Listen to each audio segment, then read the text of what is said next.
अरे ओ भिखारी, रिक्शा वाले जल्दी निकल, यहाँ से साहब आने वाले हैं, वरना थाने में बंद कर दूंगा। अगर तुम्हें पता चला कि कलेक्टर कौन है तो तुम्हारी नौकरी चली जाएगी, इसलिए थोड़ा शांति रखो। नमस्कार दोस्तों, आज मैं आपके सामने एक ऐसी दास्तान रखने जा रहा हूं जो पत्थर दिल इंसान को भी मोम की तरह पिघला देगी। यह कहानी उस बाप की है जिसके कंधों पर पूरी दुनिया का बोझ था, लेकिन उसने अपनी औलाद को कभी जमीन पर पैर नहीं रखने दिया। एक रिक्शा चलाने वाला जिसे समाज ने हमेशा दुत्कारा, जिसे अनपढ़ गवार समझा, उसने देश को एक ऐसा हीरा दिया जिसके सामने आज पूरा प्रशासन सिर झुकाता है। लेकिन क्या होगा जब वही हीरा अपने ही बाप को पहचानने से इनकार कर दे, या फिर कुछ ऐसा हो जो आपकी रूह कंपा दे। आज की कहानी आपको अपने माता पिता के चरणों में झुकने पर मजबूर कर देगी। अगर आपके सीने में दिल है तो इस वीडियो को अंत तक देखिएगा, और कहानी पसंद आए तो आपके चैनल SK स्टोरीज को सब्सक्राइब करें, लाइक बटन दबाएं और कमेंट में लव यू मम्मी पापा लिखें, ताकि मुझे पता चले कि आप असली इंसानियत वाले लोग हैं। तो चलिए शुरू करते हैं। आंसुओं और गर्व का यह महासागर। शहर का माहौल आज किसी त्योहार जैसा था, क्योंकि जिला मुख्यालय में आज नए कलेक्टर साहब की ताजपोशी होने वाली थी और पूरा शहर झंडों और बैनरों से सजा हुआ था। हर तरफ पुलिस का कड़ा पहरा था, क्योंकि खबर थी कि नए साहब बहुत सख्त और अनुशासन प्रिय हैं। शहर के मुख्य चौराहे पर, जहां हमेशा जाम लगा रहता था, आज वहां सुई गिरने की भी जगह नहीं थी। लोग धूप में खड़े होकर पसीना बहा रहे थे, बस एक झलक पाने के लिए उस नई लाल बत्ती वाली गाड़ी का जो शहर की तकदीर बदलने आ रही थी। इसी भीड़ भाड़ और शोरगुल के बीच सड़क के किनारे एक बेहद कमजोर और बूढ़ा रिक्शा वाला अपनी टूटी हुई चप्पलों को घसीटते हुए चल रहा था। उसका शरीर हड्डियों का ढांचा मात्र रह गया था और चेहरे पर झुर्रियों का ऐसा जाल था जैसे किसी सूखे हुए खेत की जमीन फट गई हो। उसके बाल धूल और मिट्टी से सने हुए थे और उसकी आंखों में एक अजीब सी वीरानियत थी। वह बूढ़ा, जिसे लोग माधव काका कहते थे, अपने खाली रिक्शे को खींच रहा था। उसके रिक्शे की चेन बार बार उतर जाती थी और पहिए ऐसे आवाज करते थे जैसे कोई बीमार इंसान आखिरी सांसें ले रहा हो। माधव काका को शायद पता भी नहीं था कि आज शहर में क्या हो रहा है। उन्हें तो बस अपनी शाम की रोटी का इंतजाम करना था, जिसके लिए उन्हें कम से कम 2 सवारियां चाहिए थी। लेकिन आज पुलिस ने बैरिकेड लगाकर रास्ता रोक रखा था। धूप अपने चरम पर थी और डामर की सड़क अंगारों की तरह तप रही थी। माधव काका का गला प्यास से सूख रहा था। उन्होंने अपनी मैली धोती के कोने से माथे का पसीना पोंछा और एक पुलिस वाले के पास जाकर दबी हुई आवाज में पूछा, साहेब जी, यह रास्ता कब खुलेगा? मुझे अस्पताल की तरफ जाना है, वहां शायद कोई सवारी मिल जाए। पुलिस वाला, जो अपनी वर्दी के नशे में चूर था और गर्मी से परेशान था, उसने माधव काका को हिकारत भरी नजरों से देखा और डंडा हवा में लहराते हुए चिल्लाया, ए बुढ़े, तुझे दिखाई नहीं देता? आज बड़े साहब आ रहे हैं, चल भाग यहां से। अगर तेरी खटारा रिक्शा साहब की गाड़ी के सामने आ गई तो तुझे जेल में सड़ा दूंगा। माधव काका सहम गए। उन्होंने हाथ जोड़ते हुए कहा, साहेब जी, मेरी तो उम्र हो गई है, मुझे दिखाई भी कम देता है, बस जाने दीजिए, मैं किनारे किनारे निकल जाऊंगा। पुलिस वाले ने आप देखा ना ताओ। माधव काका के रिक्शे पर एक जोरदार लात मारी रिक्शा लड़खड़ाया और माधव काका, जो पहले से ही कमजोर थे, संभल नहीं पाए और मुंह के बल तपती सड़क पर गिर पड़े। उनके घुटने छिल गए और कोहनी से खून रिसने लगा। वहां खड़े कुछ लोग हंसे तो कुछ ने मुंह फेर लिया, क्योंकि एक गरीब रिक्शे वाले का गिरना इस शहर के लिए कोई नई बात नहीं थी। माधव काका ने दर्द से कराहते हुए उठने की कोशिश की। उनकी आंखों के सामने अंधेरा छा रहा था, लेकिन फिर भी उन्होंने हिम्मत नहीं हारी। उन्होंने अपने कांपते हाथों से रिक्शे का हैंडल पकड़ा और उसे किनारे करने लगे। तभी दूर से सायरन की तेज आवाज सुनाई दी। यह आवाज किसी मामूली पुलिस जीप की नहीं थी, यह आवाज थी उस काफिले की जिसका इंतजार पूरा शहर कर रहा था।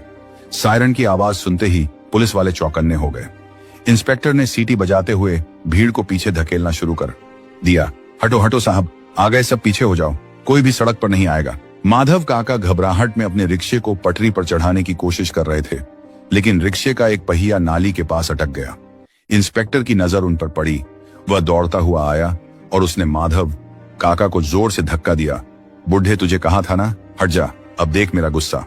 इंस्पेक्टर ने माधव काका के गाल पर एक जोरदार तमाचा जड़ दिया।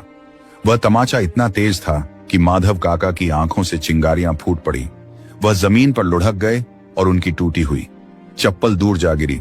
इंस्पेक्टर ने उनके रिक्शे को लात मारकर नाली में गिरा दिया और बोला, अब पड़ा रह यहीं जब तक साहब नहीं चले जाते।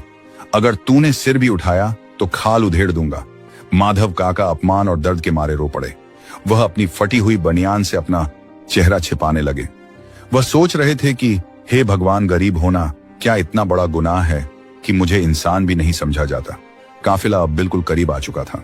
सबसे आगे पायलट गाड़ी चल रही थी, उसके पीछे सुरक्षा गार्ड्स की गाड़ियां और बीच में एक चमचमाती सफेद एम्बेसडर कार जिस पर भारत सरकार लिखा था और जिसके बोनट पर तिरंगा शान से लहरा रहा था।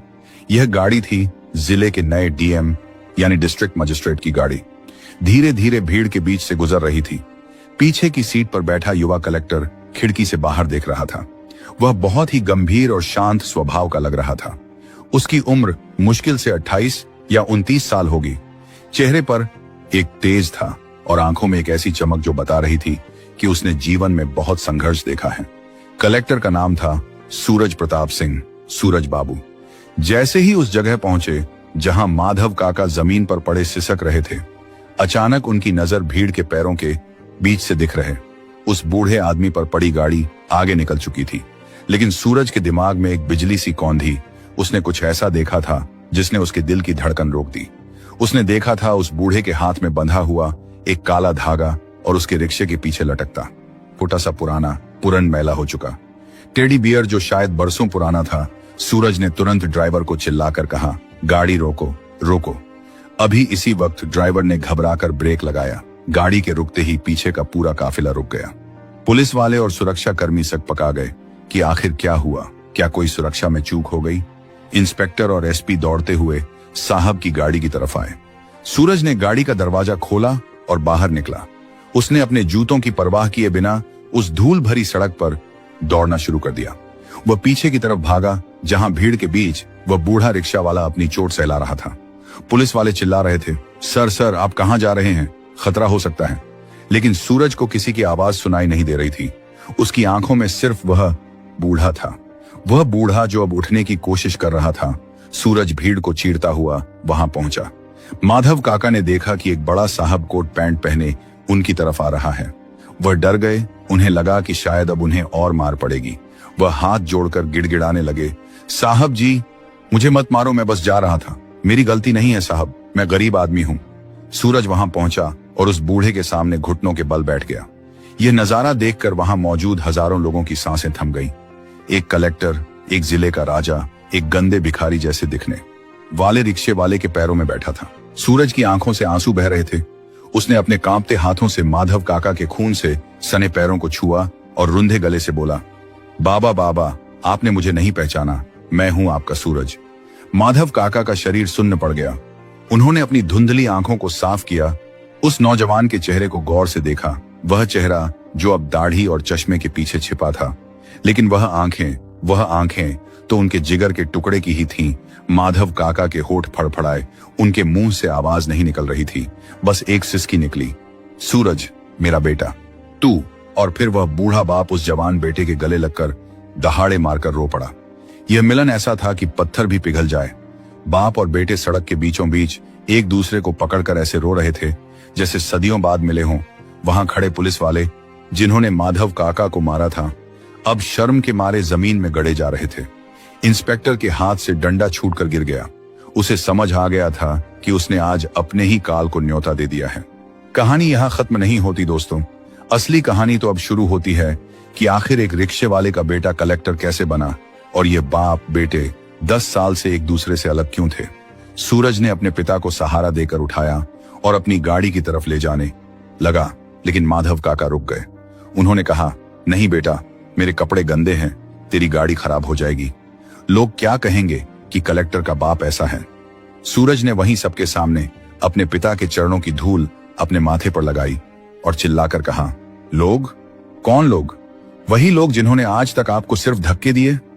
आज इन सबको पता चलना चाहिए कि यह सूट, बूट, यह लाल बत्ती, यह रुतबा सब आपका दिया हुआ है। बाबा, यह गाड़ी आपकी है, यह जिला आपका है और मैं सिर्फ आपका बेटा हूं। सूरज ने जबरदस्ती अपने पिता को गाड़ी की पिछली सीट पर बिठाया और खुद उनके बगल में बैठा। उसने ड्राइवर से कहा, चलो बंगले पर। बंगले पहुंचकर सूरज ने अपने हाथों से पिता के पैर धोए, उन्हें नए कपड़े पहनाए और फिर अपने हाथों से खाना खिलाया। जब माधव काका थोड़ा शांत हुए तो सूरज ने पूछा, बाबा आप घर छोड़कर क्यों चले गए थे? मैं 10 साल से आपको ढूंढ रहा हूं, मैंने कहां कहां नहीं देखा। हर अनाथालय, हर वृद्धाश्रम छान मारा, आपने ऐसा क्यों किया? तब माधव काका ने जो बताया उसे सुनकर वहां मौजूद नौकरों और अफसरों की आंखों में भी पानी आ गया। माधव काका ने कांपती आवाज में कहा, बेटा तुझे याद है जब तू 12वीं क्लास में था और तुझे इंजीनियर बनने का शौक था, कोचिंग की फीस 1 लाख रुपए थी, मेरे पास तो रिक्शा मरम्मत कराने के भी पैसे नहीं थे, मैंने तेरी माँ के कंगन बेचे फिर भी पैसे कम पड़ गए थे, तब मैंने अपना एक गुर्दा बेच दिया था। सूरज के पैरों तले जमीन खिसक गई, वह चीख पड़ा, क्या गुर्दा? आपने मुझे कभी नहीं बताया। माधव काका ने मुस्कुराते हुए कहा, बताता तो तू कभी पढ़ने नहीं जाता बेटा, फिर जब तेरा सिलेक्शन दिल्ली के बड़े कॉलेज में हो गया तो वहां का खर्चा बहुत ज्यादा था, मुझे लगा कि मैं रिक्शा चलाकर तेरा खर्चा नहीं उठा पाऊंगा, और अगर मैं तेरे साथ रहा तो मेरे फटे कपड़ों की वजह से तेरे बड़े बड़े दोस्त तेरा मजाक उड़ाएंगे। मुझे लगा कि मैं तेरी तरक्की के रास्ते का कांटा हूं, इसीलिए जिस दिन तू ट्रेन में बैठकर दिल्ली गया उसी दिन मैंने अपना गांव वाला घर साहूकार को बेच दिया ताकि तेरी फीस भरी जा सके, और मैं इस शहर में आ गया ताकि तुझे कभी पता ना चले कि तेरा बाप अब बेघर है।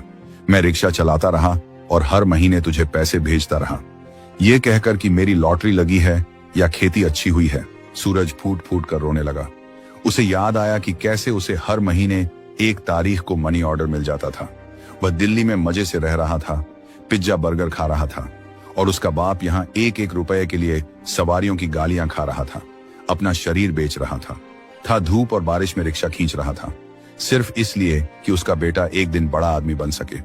माधव काका ने आगे कहा, बेटा जब तूने चिट्ठी लिखी कि तेरी नौकरी लग गई है और तू अब कलेक्टर बन गया है, तो उस दिन मैं मंदिर गया और भगवान से कहा कि अब मुझे मौत दे दे, क्योंकि मेरा मकसद पूरा हो गया। मैं नहीं चाहता था कि तेरे दफ्तर में कोई आए और कहे कि देखो कलेक्टर का बाप रिक्शा चलाता है। मैं तेरी शान में दाग नहीं लगाना चाहता था, इसलिए मैंने तुझे कभी अपना पता नहीं बताया।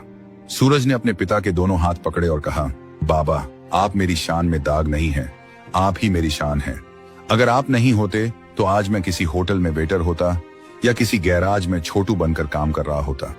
आपने अपना खून बेचकर मुझे स्याही दी है, आपने अपनी सांसें गिरवी रखकर मुझे जिंदगी दी है। आज मैं कसम खाता हूं कि जब तक मैं जिंदा हूं आपकी आंखों में एक आंसू नहीं आने दूंगा। अगले दिन सूरज अपने पिता को लेकर उसी ऑफिस में गया जहां कल तक माधव काका को घुसने भी नहीं दिया जाता था। सूरज ने अपनी कुर्सी पर अपने पिता को बिठाया और खुद उनके बगल में खड़ा हो गया। उसने पूरे स्टाफ को बुलाया और उस इंस्पेक्टर को भी बुलवाया जिसने माधव काका को मारा था। इंस्पेक्टर थर थर कांप रहा था, उसे लगा कि आज तो नौकरी गई और जेल भी होगी। सूरज ने इंस्पेक्टर की तरफ देखा और कहा, इंस्पेक्टर साहब कल आपने जिसे लात मारी थी वह सिर्फ एक रिक्शे वाला नहीं था, वह इस कुर्सी की नींव था। अगर वह रिक्शा नहीं खींचते तो आज मैं यह कलम नहीं चला पाता। आपने कानून का नहीं इंसानियत का कत्ल किया है। मैं चाहूं तो अभी आपको सस्पेंड कर सकता हूं, जेल भेज सकता हूं। इंस्पेक्टर सूरज के पैरों में गिर पड़ा और माफी मांगने लगा। सर मुझे माफ कर दीजिए, मुझसे बहुत बड़ी गलती हो गई। तब माधव काका ने बीच में बोला, बेटा जाने दे, इसकी भी बाल बच्चे होंगे, अगर इसकी नौकरी चली गई तो इसके बच्चे भूखे मर जाएंगे, और मैं जानता हूं कि भूख क्या होती है, इसे माफ कर दे। यह है एक पिता का दिल जो अपने अपमान करने वाले का भी बुरा नहीं सोच सकता। सूरज ने अपने पिता की बात मानी और इंस्पेक्टर को चेतावनी देकर छोड़ दिया। उस दिन के बाद से उस शहर में एक नया नियम बन गया, कोई भी बुजुर्ग चाहे वह कितना भी गरीब हो, उसे किसी भी सरकारी दफ्तर में लाइन में नहीं लगना पड़ेगा, और पुलिस वाले हर रिक्शे वाले और मजदूर से इज्जत से पेश आएंगे। सूरज और उसके पिता की यह कहानी जंगल की आग की तरह फैल गई। सोशल मीडिया पर लोग उस फोटो को शेयर करने लगे जिसमें एक कलेक्टर एक रिक्शे वाले के पैर छू रहा था। यह कहानी हमें सिखाती है कि दुनिया में सबसे बड़ा योद्धा पिता होता है, वह बिना तलवार के पूरी दुनिया से लड़ जाता है। सिर्फ अपनी औलाद की खुशी के लिए हम अक्सर अपनी जिंदगी की भागदौड़ में अपने माता पिता के बलिदानों को भूल जाते हैं। हमें लगता है कि उन्होंने हमारे लिए किया ही क्या है, लेकिन सच तो यह है कि हमारी हर सांस उनका कर्ज है। वह आप उन्हें नहीं बना रहे, अपनी जवानी जलाकर हमें रोशनी देते हैं, और बदले में हम उन्हें क्या देते हैं? वृद्धाश्रम या तन्हाई? दोस्तों, अगर आपके माता पिता आपके साथ हैं तो आप दुनिया के सबसे अमीर इंसान हैं। उनकी झुर्रियों में उनका अनुभव और उनका प्यार छिपा है।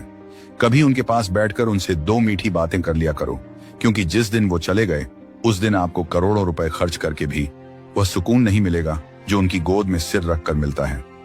आज ही अपने माता पिता को गले लगाइए और उन्हें बताइए कि आप उनसे कितना प्यार करते हैं। और हाँ, सड़क पर अगर कोई बुजुर्ग मेहनत करता दिखे, कोई रिक्शा वाला पसीने में लथपथ दिखे, तो उससे मोलभाव करने की बजाय उसे 10-20 रुपये ज्यादा दे देना। हो सकता है कि वह भी किसी सूरज का भविष्य बनाने के लिए अपना वर्तमान जला रहा हो। किसी की गरीबी का मजाक मत उड़ाना, क्योंकि वक्त बदलते देर नहीं लगती। जो आज जमीन पर है कल वह आसमान में हो सकता है। उम्मीद है इस कहानी ने आपके दिल के किसी कोने को छू लिया होगा।